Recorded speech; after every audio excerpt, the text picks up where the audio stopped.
И здравейте, хора! Ние сме... Туръкс. Благодаря за права. Днес ще обсъждаме Facebook или Twitter.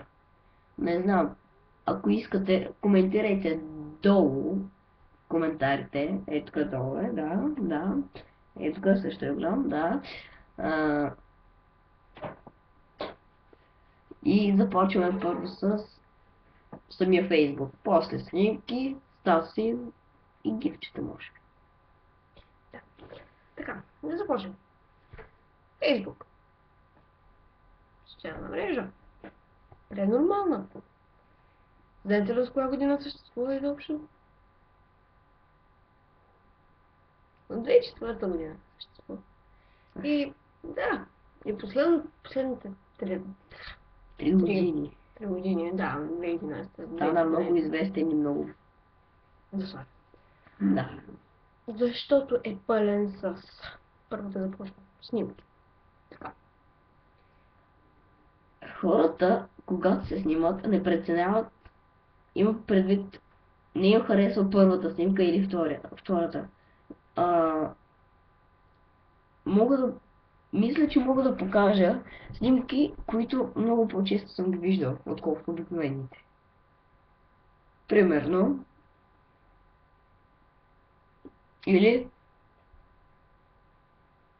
и това е изключително тъпо нещо.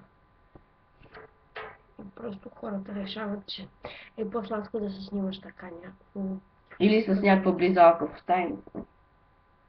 Да си гледате работата. Тук сложи интернет. Кое? Кажете.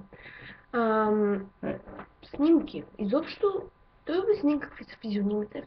Второ, например, аз мога да кажа, че имам някъде към повечето ми приятели във Фейсбук, да стане дума за момичета, през всеки 5 секунди има качена на снимка. Значи, разбирате ли? Значи, има една моя приятелка, която просто, разбирате ли, не слипа си към през 5 секунди и качва на снимка. Fuck yeah. И винаги ще са едни и същи. Тя е добре хубава, признавам си, но през... че тя просто не оставя камерата сигурно на мира. Кой Един, знае колко е скапан телефона? един път се снима друг път се снима трети път това логика. Всеки разбрахме как изглеждаш. Статуси. О, божке, статусите. Тук аз мога да коментирам един статус, който видях преди може би 3 месеца или 4. Като бяхме още лятната вакансия.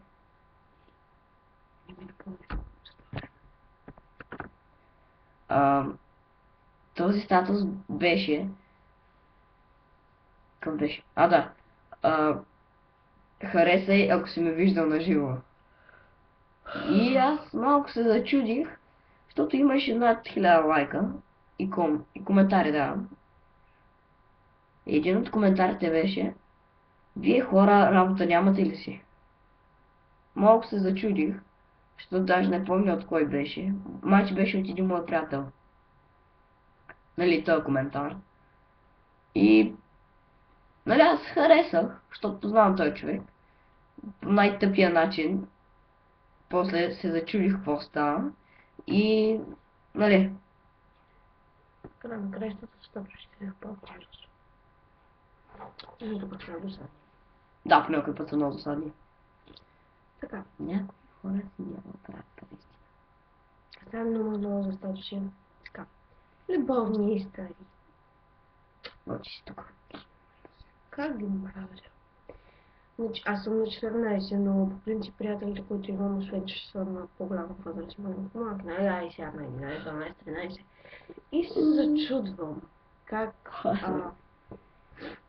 едно 11 годишно лапенце ще тръгне да поства неща, като много го обичам, или пък всичко свърши, някакви такива глупости, повече никога няма да обичам повече. Някакви дебе просто са ужас, разбирате ли?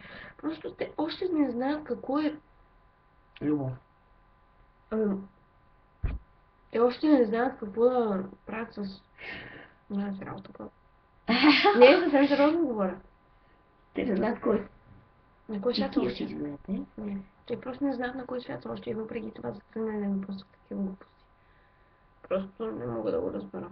Аз на 14 и още съм, осъзнала съм доста отдавна, че всъщност за сега само съм харесвала някои хора. Никога не съм Я па. обичала. Да. Абсолютно никога не съм. Много език. И те. Също така споделят много снимки, такива направо ми са гръмна. Ама техните фейсбуци, те какво искат могат да правят. И просто коментират. Гифчето. Пак си ти. Аз нещо така не схващам. Окей. Гифчето. Де идва тези гифчето?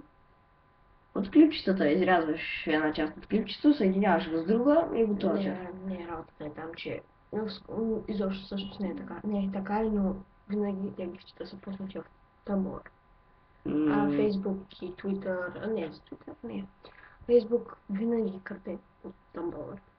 Да, защото съм виждал много хора, които от Tumblr да се вземат гифчета и снимки. Подяли да има страница в Tumblr в Facebook. Какво става с този свят? А и той беше, имаше нещо като закон за всичките блогове в Tumblr, нали, да не се копират постовете, гифчетата или каквото и да е от Tumblr и да се постват, нали, например, в Facebook. Обаче в един момент това се наруши и започнаха тези такива гифчета. Ама... Ком? Еко, продължи чак малко.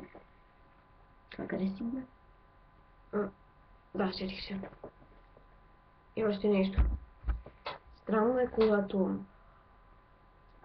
например, момиче на моята възраст е тръгнала да поства гифчета на някакви, които са искат или правят секс. Не знам дали сте забелязали. Или дали изобщо някои от вашите приятели го правят. Например, моята стена е пълна с такива хора, които просто търсят внимание. Постоянно постват гифчета на някакви, които се натискат или правят секс. Най-различни любовни истории под формата на статуси. И така. Сложно. Да. Това беше всичко от нас. За днес. И до скоро. Това беше от нас Тузът. Още стоите тук? За какво бе? Защо бе? Защо стоите? Защо? Пи. И още си стоят момче. Не ги срам. Фу!